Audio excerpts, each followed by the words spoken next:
అందరికీ నమస్తే. Welcome back to Shri Sai tutorial. నిన్నటి క్లాస్ కంటిన్యూషన్లో భాగంగా ఈరోజు మనం రేఖా గణితానికి సంబంధించినటువంటి టెట్ 2 డిఎస్సిలో ఎక్కువగా రావడానికి అవకాశం ఉన్నటువంటి ఏరియా పైన డిస్కస్ చేసుకుందాం. ఆ క్లాసులోకి వెళ్లే ముందు వీడియోని చూస్తున్న ప్రతి ఒక్కరు కూడా తప్పకుండా లైక్ చేసేటువంటి ప్రయత్నం చేయండి. చాలామంది చూస్తున్నారు, వెళ్ళిపోతున్నారు, కానీ లైక్ మాత్రం చేయట్లేదు. ఈ వీడియోకి ఒక 500 లైక్స్ అయితే మీకు టార్గెట్ ఇస్తున్నాను. వాటన్నిటిని కూడా కంప్లీట్ చేసేటువంటి ప్రయత్నం చేయండి. ఎవరైనా కొత్తగా మన ఛానల్ని చూస్తూ ఉన్నట్లయితే ఇలాంటి ఫ్రీ క్లాసెస్ని, అదేవిధంగా టెట్ 2 డిఎస్సికి సంబంధించిన లేటెస్ట్ అప్డేట్స్ని తెలుసుకోవాలి అనుకుంటే కనుక ఈ వీడియో క్రింద ఉన్నటువంటి రెడ్ కలర్ సబ్స్క్రైబ్ బటన్ని క్లిక్ చేసుకొని సబ్స్క్రైబ్ చేసుకోండి. పక్కనటువంటి ఆల్ నోటిఫికేషన్ బెల్ ఐకాన్ని క్లిక్ చేయడం ద్వారా నేను చేసేటువంటి ప్రతి వీడియో కూడా మీకు నోటిఫికేషన్ రూపంలోకి వస్తుంది.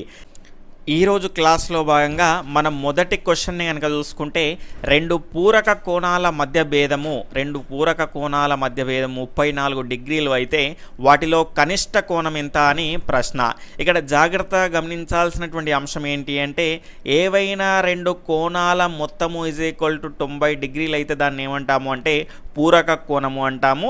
ఇక్కడ చూడండి, ఒక కోణాన్ని మనం ఏమనుకుంటున్నాం అంటే ఎక్స్ అనుకుంటున్నాము, మరొక కోణం ఏమవుతుంది 90 - ఎక్స్ అవుతుంది. ఎగ్జాంపుల్గా ఇక్కడ నేను ఏం చేస్తున్నానంటే ఏని ఎక్స్గా తీసుకుంటున్నాను. ఇక్కడ మరి నెక్స్ట్ కోణం ఏంటి బి కదా. మరి బి = ఏమవుతుంది అంటే ఇటువైపు 90 అలానే ఉంటుంది, ఈ ఎక్స్ని అటువైపు పంపిస్తే 90 - ఎక్స్. కాబట్టి ఒక కోణం ఎక్స్, మరొక కోణం ఏంటి 90 - ఎక్స్. ఈ రెండింటి మధ్య భేదం ఎంతనట 34 డిగ్రీలు. ఒక కోణం ఎక్స్, మరొక కోణం ఏమవుతుంది 90 - ఎక్స్. ఈ రెండింటికి మధ్య భేదం ఎంత 34 డిగ్రీలు. భేదం అంటే మైనస్ కదా, మైనస్ చేశాను. ఇక్కడ ఎక్స్ మైనస్ ఇంటూ ఇక్కడ ప్లస్ 90 ఏమవుతుంది -90 అవుతుంది. ఇక్కడ minus into minus plus X అనేది అవుతుంది = 34 అనేది వచ్చేస్తుంది. ఇక్కడ ఒక ఎక్స్, ఇక్కడ ఎక్స్, మనకి ఏమొస్తుంది 2x అనేది వస్తుంది. ఇక్కడ 90 మైనస్ ఉంది, అటు వెళ్తే ఏమవుతుంది ప్లస్ అవుతుంది. 90 + 34. ఇక్కడ మనకు 2x = 90 + 34 అంటే 124. అంటే 2 1s 2 6 తర్వాత 2 2s అంటే మనకు x = ఏమొచ్చింది 62 అనేది వచ్చింది. అయితే వాటిలో కనిష్ట కోణం ఎంత అని ఇక్కడ క్వశ్చన్. ఇక్కడ మనకు రెండు కోణాల మొత్తం 90 డిగ్రీలు అయిందనుకోండి, మనకి ఇక్కడ ఒక కోణం ఏమొచ్చింది 62 డిగ్రీలు వచ్చింది. అంటే మరొక కోణం ఎంత సార్ 28 డిగ్రీలు అనేది ఉంటుంది.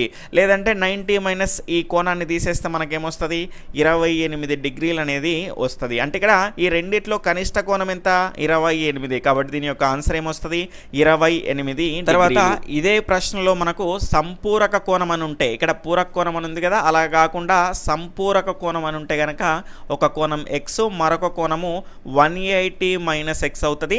దీని యొక్క ఆన్సర్ ఏమొస్తుందో మీరు క్రింద కామెంట్ సెక్షన్లో తప్పకుండా తెలియజేసేటువంటి ప్రయత్నం చేయండి. తర్వాత క్వశ్చన్ కనుక చూసుకుంటే ఒక కోణము దాని పూరక కోణం కంటే 20 డిగ్రీలు తక్కువ అయితే వాటిలో గరిష్ట కోణం ఎంత అని ప్రశ్న.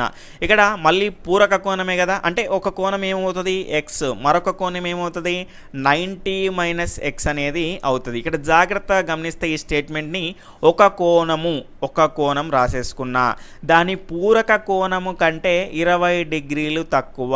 అంటే ఇక్కడ ఒక కోణము దాని పూరక కోణం ఇదే కదా 90 - ఎక్స్, దీనికంటే ఎంతనట 20 తక్కువ అంటే -20నే కదా. కాబట్టి ఇది మన స్టేట్మెంట్. ఒక కోణం ఎక్స్ అనేది దాని పూరక కోణం కంటే, పూరక కోణం ఇదే కదా 20 తక్కువ -20 స్టేట్మెంట్ అనేది మనకు వచ్చేసింది.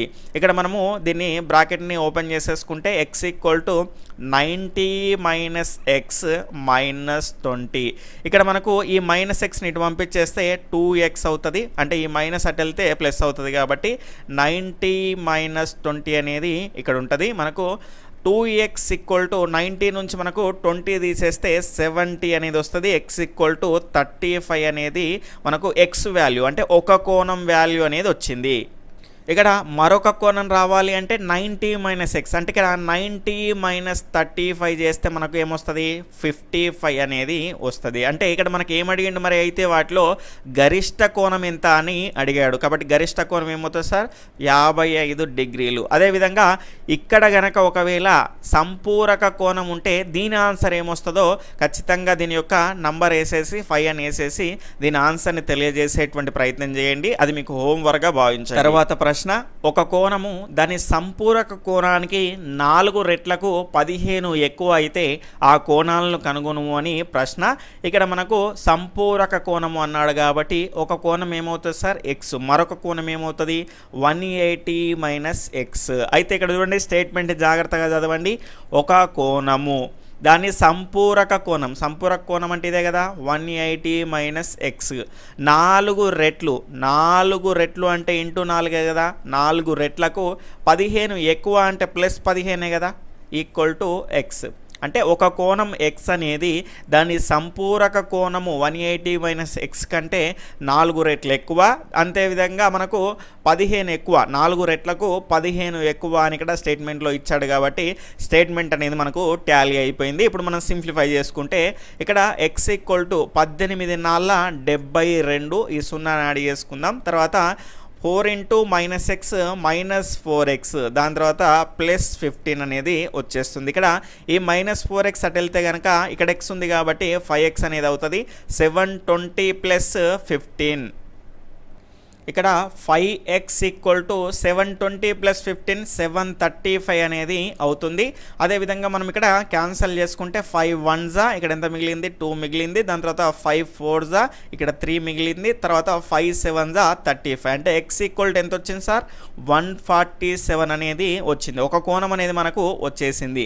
అయితే మరొక కోణం రావాలి అంటే 180 మైనస్ ఎక్స్, అంటే 180 మైనస్ 147 చేస్తే మనకేమొస్తుంది 33 అనేది వస్తుంది. ఈ రకంగా మనకు 2 కోణాలు కూడా వచ్చేసాయి. ఒక కోణమేమో 147, మరొక కోణమేమో మనకు 33. ఇందులో కనిష్ట కోణం ఎంత అని అడగవచ్చు, లేదంటే గరిష్ట కోణం ఎంత అని అడగవచ్చు, లేదంటే ఆ రెండింటికి వచ్చిన కోణాల మధ్య భేదం ఎంత అని అడగవచ్చు, లేదంటే వాటి మొత్తం ఎంత అని అడగవచ్చు. దాని తర్వాత వాటి యొక్క లబ్ధం చేస్తే ఒకట్ల స్థానంలో వచ్చేటువంటి అంకె ఏది అని అడగచ్చు. చాలా రకాల ప్రశ్నలు అయితే మనకు అడగడానికి అవకాశం అయితే ఉంది. కాబట్టి వాటన్నింటికి కూడా మెయిన్ కాన్సెప్ట్ అయితే ఇది. ఒక కోణం ఎక్స్, మరొక కోణము 180 మైనస్ ఎక్స్ సంపూరక, అంటే మరొక కోణము ఒకవేళ 90 అన్నాడు అనుకోండి, అంటే పూరక కోణం అన్నాడు అనుకోండి, ఒక కోణం ఎక్స్, ఇంకొక కోణం ఏమవుతుంది 90 మైనస్ ఎక్స్ అనేది అవుతుంది. తరువాత ప్రశ్న, ఒక కోణము ఇక్కడ సంపూరక కోణం అండి. ఒక కోణము సంపూరక కోణంలో 1/3 వంతు అయితే ఆ కోణం ఎంత అని ప్రశ్న. ఒక కోణం ఎక్స్, మరొక కోణం 180 మైనస్ ఎక్స్. ఇచ్చిన స్టేట్మెంట్ ప్రకారం ఒక కోణము దాని సంపూరక కోణం అంటే 180 మైనస్ ఎక్స్లో 1/3 వంతు అన్నాడు. అంటే 1/3ని మనం ఇంటూ చేసేసుకోవాలి. ఈ 3 అటు వెళ్తే మనకు 3x అవుతుంది. ఈజ్ ఈక్వల్ టు మనకు 180 మైనస్ ఎక్స్ అనేది ఇటువైపు ఉంటుంది. ఈ మైనస్ ఎక్స్ అటు వెళ్తే ప్లస్ ఎక్స్ అవుతుంది కాబట్టి ఇక్కడ 4x అనేది అవుతుంది. ఇక్కడ 180 అనేది మిగిలిపోద్ది. 4 1s 4 4s ఇక్కడ 2 మిగులుతుంది. 4 5s 20, అంటే ఎక్స్ ఈక్వల్ టు మనకి ఎంత వచ్చింది సార్ 45 డిగ్రీస్ అనేది వచ్చింది.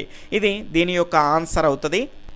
ఈ రకంగా మనకు టెట్ డిఎస్సిలో సంపూరక కోణం కానీ, పూరక కోణం కానీ, సంయుగ్మ కోణం కానీ, రేఖీయ ద్వయం అనేటువంటి అంశాలపైన ఖచ్చితంగా ఒక బిట్ ఎక్స్పెక్ట్ చేయొచ్చండి.